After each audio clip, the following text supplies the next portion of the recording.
What's up mga Lods?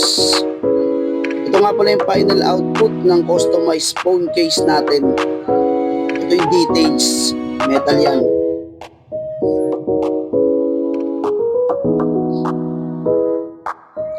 Ngayon ipapakita ko sa inyo yung proseso kung paano ko ginagawa yung customized phone case. Ayun yung metal yung dinidikitan ng ng design. Ay ito yung picture gagamitin natin. Ayun yung pinaka-design. Ilalapat natin yan dyan mamaya.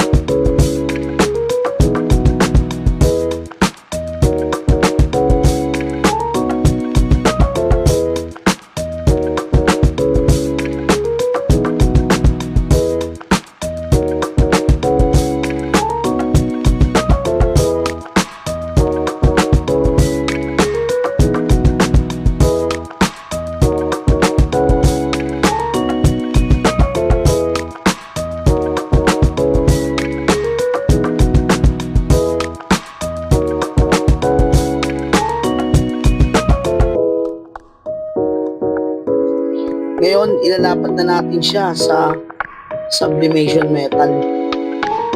Kailangan sukat yan, na-layout nyo ng maayos. Ilalapat natin yan dyan para mas maganda na siya tingnan. I-heat press natin yan na 60 seconds. Ngayon, antay lang tayo na matapos yan. Makikita nyo yung output.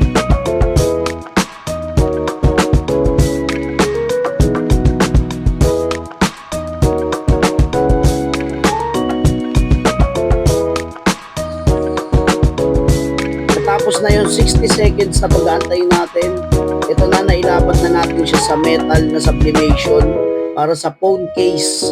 Tingnan yung quality, napakatingkad, napakalinaw, basta maganda yung picture mo, malinaw yung picture nyo, maganda yung high definition, maganda yung kakalabasan ng picture sa phone case. Ito, tingnan nyo ng maigi, yan o.